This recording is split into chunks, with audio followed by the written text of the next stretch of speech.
নমস্কার, good morning. তোমরা তোমাদের প্রিয় channel exam guide by Nitu. বন্ধুরা, আরআরবি এনটিপিসি জিকে ক্লাসে তোমাদেরকে জানাই স্বাগত। তোমরা যারা রেলের পরীক্ষা দেবে তোমাদের জন্যই আমি নিয়ে এসেছি 2021 সালে এনটিপিসি পরীক্ষায় এসে যাওয়া প্রশ্নপত্র নিয়ে এই বিশেষ ক্লাস। আজকে আমি করাবো 73 নম্বর ক্লাস, যা 5ই মার্চ 2021 সালে দ্বিতীয় শিফটে পরীক্ষায় এসেছিল। তো বন্ধুরা, তোমরা যারা এখনও পর্যন্ত চ্যানেলটি সাবস্ক্রাইব করোনি তো অবশ্যই চ্যানেলটি সাবস্ক্রাইব করে নেবে। ভিডিওটা দেখে ভালো লাগলে অবশ্যই লাইক করবে, বন্ধুদের সঙ্গে শেয়ার করবে। তো চলো শুরু করছি আজকের প্রশ্নপত্রগুলো। প্রথম প্রশ্ন কি বলেছে দেখো, কোন রাজ্যে মামাল্লাপুরম উৎসব পালিত হয়? তো মামাল্লাপুরম উৎসবটি পালিত হয় তামিলনাড়ু রাজ্যে। তো সঠিক উত্তর হবে তামিলনাড়ু। ঠিক আছে, তো মামাল্লাপুরম উৎসবটি পালিত হয় তামিলনাড়ু রাজ্যে। দেখো পরবর্তী প্রশ্ন, ওটিপিসি একটি কোম্পানি যার সম্পূর্ণ নাম ওএনজিসি ত্রিপুরা পাওয়ার কোম্পানি। তো এটি নিচের কোন পাবলিক সেক্টর আন্ডারটেকিংয়ের একটি যৌথ উদ্যোগ? ওটিপিসি কোন পাবলিক সেক্টর কোম্পানির একটি উদ্যোগ? তো সঠিক উত্তর হবে ওএনজিসি। ঠিক আছে, তো ওএনজিসির একটি শাখা ওএনজিসি ত্রিপুরা পাওয়ার কোম্পানি।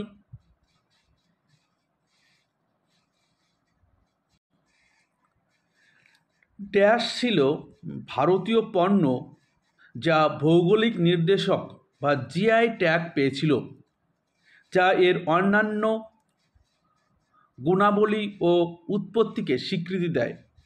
তো কোন ভারতীয় পণ্য প্রথম ভৌগোলিক নির্দেশক বা জিআই ট্যাগ পেয়েছিল? তো সঠিক উত্তর দার্জিলিং চা।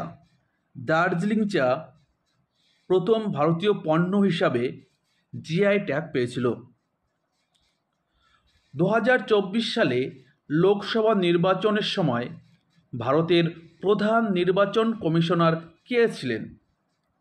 তো তিনি ছিলেন রাজীব কুমার। বর্তমান 26তম প্রধান নির্বাচন কমিশনার হলেন জ্ঞানেশ কুমার। ঠিক আছে, ভারতীয় সংবিধানে 324 নম্বর ধারায় নির্বাচন কমিশনারের কথা বলা রয়েছে। আন্তর্জাতিক সংযোগ সহজতর করার জন্য কোন বছর আন্তর্জাতিক টেলিযোগাযোগ ইউনিয়ন প্রতিষ্ঠিত হয়েছিল? তো আন্তর্জাতিক টেলিযোগাযোগ ইউনিয়ন প্রতিষ্ঠিত হয় 1865 সালে। তো সঠিক উত্তর হবে 1865।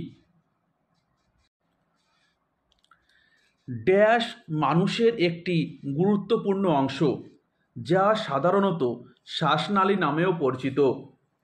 তো সঠিক উত্তর শ্বাসযন্ত্র। শ্বাসযন্ত্র যা মানুষের একটি গুরুত্বপূর্ণ অংশ এবং যা সাধারণত শ্বাসনালীর নামেও পরিচিত।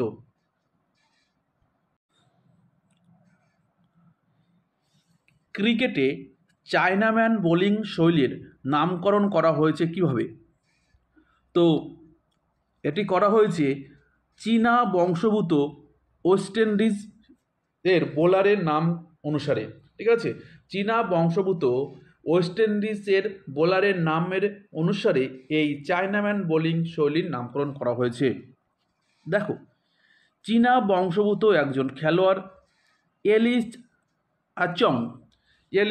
আচং এর নামে নামকরণ করা হয়েছে বলে মনে করা হয়। ঠিক আছে, তো চীনা বংশোদ্ভূত খেলোয়াড় এলিস আচং এর নামে এই চায়নাম্যান শৈলীর নামকরণ করা হয়েছে। 1 গিগাবাইট সমান সমান 10,000 মেগাবাইট এর সমান। ঠিক আছে, 1 গিগাবাইট সমান সমান 10,000 মেগাবাইটের সমান। তো সঠিক উত্তর হবে 10,000 মেগাবাইট। কোন শাসকের রাজত্বকালে বিখ্যাত কোণার্ক সূর্য মন্দির নির্মাণ করা হয়? তো কোণার্ক সূর্য মন্দিরটি নির্মাণ করা হয় রাজা প্রথম নরসিংহ দেবের রাজত্বকালে। প্রথম নরসিংহ দেবের রাজত্বকালে কোণার্ক সূর্য মন্দির নির্মাণ করা হয়। পরবর্তী প্রশ্ন, রিজার্ভ ব্যাঙ্ক অফ ইন্ডিয়া এর শেয়ার হোল্ডিং বিক্রি করার পর এখন ভারত সরকারের কত শতাংশ national bank for agriculture and rural ডেভেলপমেন্টের অংশীদারিত্ব রয়েছে? তো রিজার্ভ ব্যাঙ্কের কাছে শেয়ার হোল্ডিং বিক্রি করার পর ভারত সরকারের কাছে নাবার্ডের 100% অংশীদারিত্ব রয়েছে। তো সঠিক উত্তর হবে 100%। পরবর্তী প্রশ্ন, এপ্রিল 2019 সালে কোন ব্যাংকটি অন্য দুটি ব্যাংকের সাথে মিশে যাওয়ার পরে ভারতের তৃতীয় বৃহত্তম ব্যাংকে পরিণত হয়েছে? তো সঠিক উত্তর bank of Baroda. Bank of Baroda অন্য দুটি ব্যাংকের সাথে মিশে গিয়ে তৃতীয় বৃহত্তম ব্যাংকে পরিণত হয়েছে। কে ইন্ডিয়ান ন্যাশনাল আর্মি বা আইএনএ এর ধারণাটি প্রথম প্রকাশ করেছিলেন? তো সঠিক উত্তর মোহন সিং। তিনি 1942 সালে সিঙ্গাপুরে ইন্ডিয়ান ন্যাশনাল আর্মি প্রতিষ্ঠা করেছিলেন। ভারতের রাষ্ট্রপতি লোকসভায় কোন সম্প্রদায়ের 2 জন সদস্যকে মনোনীত করেন? তো ভারতের রাষ্ট্রপতি অ্যাংলো ইন্ডিয়া সম্প্রদায়ের 2 জন সদস্যকে মনোনীত করতে পারেন।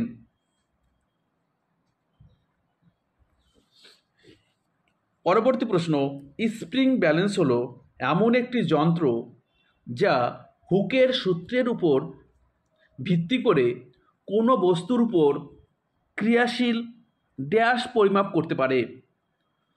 তো সঠিক উত্তর হবে বল পরিমাপ করতে পারে। ঠিক আছে, তো স্প্রিংস ব্যালেন্স হলো এমন একটি যন্ত্র যা হুকের সূত্রের নীতির উপর ভিত্তি করে কোনো বস্তুর উপর ক্রিয়াশীল বল পরিমাপ করতে ব্যবহৃত হয়। তো সঠিক উত্তর হবে বল পরিমাপ করা। মিউরিয়াটিক অ্যাসিড বৈজ্ঞানিকভাবে কী নামে পরিচিত? তো মিউরিয়াটিক অ্যাসিড বৈজ্ঞানিকভাবে হাইড্রোক্লোরিক অ্যাসিড নামে পরিচিত। তো সঠিক উত্তর হাইড্রোক্লোরিক অ্যাসিড। জলবায়ু পরিবর্তনের বিষয়টি তুলে ধরার জন্য কোন দেশ বিশ্বের প্রথম জলের নিচে মন্ত্রিসভায় বৈঠক করেছেন?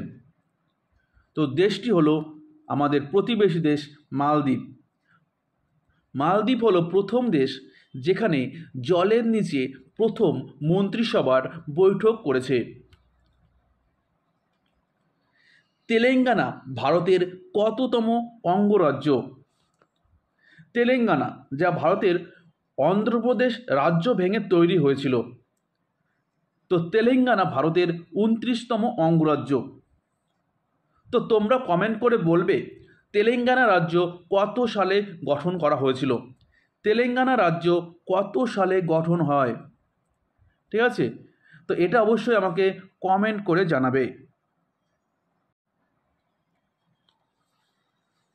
আন্দামান ও নিকোবর দ্বীপপুঞ্জে ক্ষেত কেটে পুড়িয়ে ফেলার কৃষিকে কি বলা হয়? তো আন্দামান নিকোবর দ্বীপপুঞ্জে ক্ষেত কেটে পুড়িয়ে ফেলার কৃষিকে বলা হয় দিপা।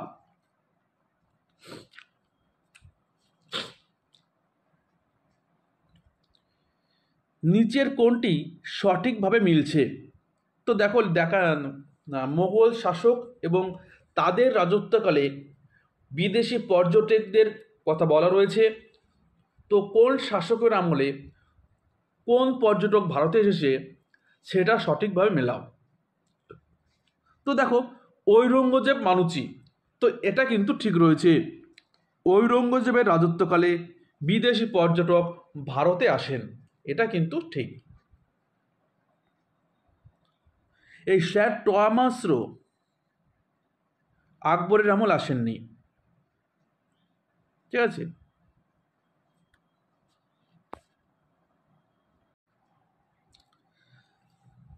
র্যাডক্লিফ লাইন কোন দুই দেশের আন্তর্জাতিক সীমানায় পরিণত হয়েছে? তো র্যাডক্লিফ লাইন এটি ভারত ও পাকিস্তান এই দুই দেশের মধ্যে আন্তর্জাতিক সীমানায় পরিণত হয়েছে। তো সঠিক উত্তর হবে ভারত ও পাকিস্তান, ঠিক আছে। চলো নেক্সট। বিংশ শতকের প্রথম দশকে কোন স্থানটিকে ভারতীয় জাতীয়তাবাদের স্নায়ুকেন্দ্র হিসাবে বিবেচনা করা হতো? তো স্থানটি হলো বাংলা। বাংলাকে বিংশ শতকের প্রথম দশকে ভারতীয় জাতীয়তাবাদের স্নায়ুকেন্দ্র হিসেবে বিবেচনা করা হতো।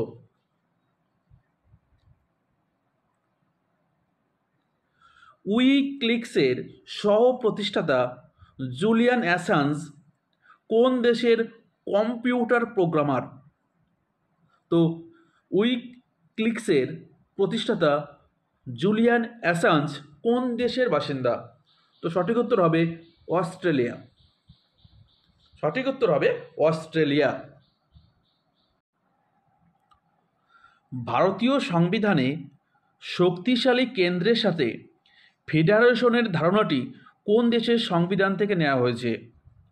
তো এটি নেওয়া হয়েছে কানাডার সংবিধান থেকে। তো শক্তিশালী কেন্দ্রের সাথে ফেডারেশনের ধারণাটি নেওয়া হয়েছে কানাডার সংবিধান থেকে। ইসরো এর RLVTD হলো একটি মানুষ্যবিহীন পরীক্ষামূলক বিছানা। এর অর্থ কী? এই RLVTD এর অর্থ হলো reusable satellite launch vehicle technology demonstrator, ঠিক আছে।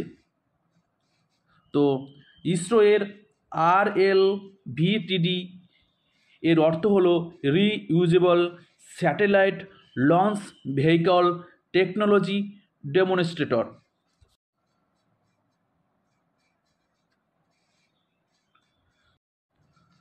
ভারত সরকারের প্রথম পঞ্চবার্ষিকী পরিকল্পনা কোন মডেলের উপর ভিত্তি করে তৈরি হয়েছিল? তো প্রথম পঞ্চবার্ষিকী পরিকল্পনা, যার সময়কাল ছিল 1951 থেকে 56 সাল পর্যন্ত। তো এটি হ্যারোড ডোমার মডেলের উপর তৈরি করা হয়েছিল। হ্যারোড ডোমারের মডেলের উপর ভিত্তি করে প্রথম পঞ্চবার্ষিকী পরিকল্পনা তৈরি হয়েছিল। আর দ্বিতীয় পঞ্চবার্ষিকী পরিকল্পনার মডেলটি ছিল পিসি মহলনবিস মডেল। পরবর্তী প্রশ্ন, জিপিআরএস এর সম্পূর্ণ রূপ কী? তো জিপিআরএস এর সম্পূর্ণ রূপটি হলো general pocket radio service. General pocket radio service.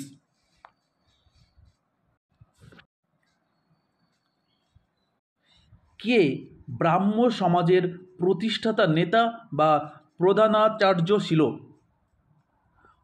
তো সঠিক উত্তর হবে রাজা রামমোহন রায়।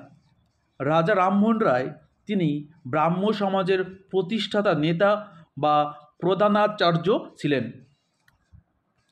তিনি 1828 সালে কলকাতায় ব্রাহ্ম সমাজ বা যা প্রাথমিক দিকে ব্রাহ্ম সভা নামে পরিচিত ছিল এটি প্রতিষ্ঠা করেন, ঠিক আছে। তো ব্রাহ্ম সমাজ যা প্রথম দিকে ব্রাহ্ম সভা নামে পরিচিত ছিল। নিচের কোনটি ভারত সরকারের সাংবিধানিক সংস্থা নয়?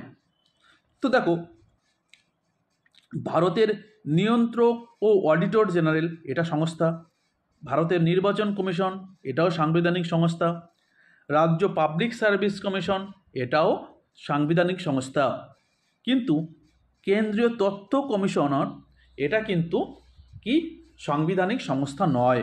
ঠিক আছে। দীনদয়াল উপাধ্যায় গ্রামীণ কৌশল্যা যোজনা ড্যাশের অধীনে রয়েছে? তো দীনদয়াল উপাধ্যায় গ্রামীণ কৌশল্যা যোজনাটি জাতীয় গ্রামীণ জীবিকা মিশনের অধীনে রয়েছে। ঠিক আছে, চলো নেক্সট। নিচের কোনটিকে কোষের আত্মঘাতী ব্যাগ বা আত্মঘাতী থলি বলা হয়? তো কোষের আত্মঘাতী ব্যাগ বা থলি বলা হয় লাইসোজোমকে। তো সঠিক উত্তর হবে লাইসোজোম। বীজ থেকে তুলার তন্তু আলাদা করার প্রক্রিয়াকে কি বলা হয়? তো বীজ থেকে তুলার তন্তুকে আলাদা করার প্রক্রিয়াকে বলা হয় জিনিং। তো সঠিক উত্তর হবে ginning.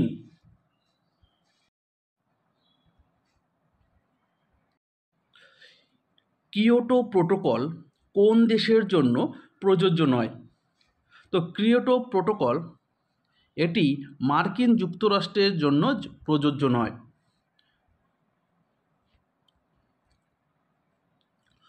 World wild life fund এর লোগো নিচের কোন বন্য প্রাণীদের মধ্যে কোনটি?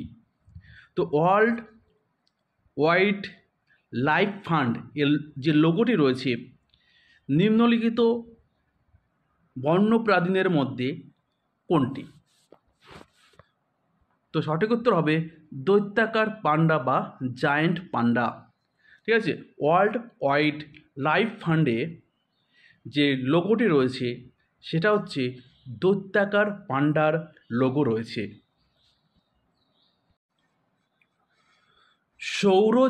সৌরকোষে সবচেয়ে বেশি ব্যবহৃত অর্ধপরিবাহী উপাদান কোনটি? তো সৌরকোষে সবচেয়ে বেশি ব্যবহৃত অর্ধপরিবাহী উপাদানটি হলো সিলিকন। তো সঠিক উত্তর হবে সিলিকন। সিডিএমএ বলতে কি বোঝায়? দেখো, প্রতিটা শিফটটাই কিন্তু তোমাদের এই কি হচ্ছে সংক্ষিপ্ত রূপ দিচ্ছে, পূর্ণ রূপ বের করতে হবে।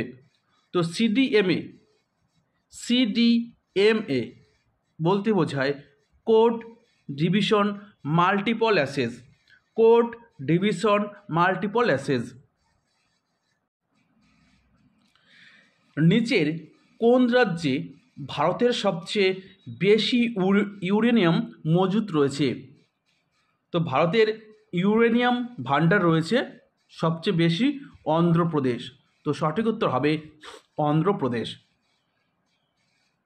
2015-16 এর কৃষি আদমশুমারি অনুসারে নিম্নলিখিত রাজ্যগুলোর মধ্যে কোন রাজ্যে সর্বাধিক সংখ্যক কর্মক্ষম জমির মালিক রয়েছে? তো এটি হবে উত্তরপ্রদেশ। সঠিক উত্তর উত্তরপ্রদেশ। তো বন্ধুরা, ভিডিওটা এই পর্যন্তই। ভিডিওটা ভালো লাগলে লাইক করবে, বন্ধুদের সঙ্গে শেয়ার করবে। আবার দেখা হচ্ছে আগামীকাল। ততক্ষণ ভালো থাকবে, সুস্থ থাকবে। ধন্যবাদ।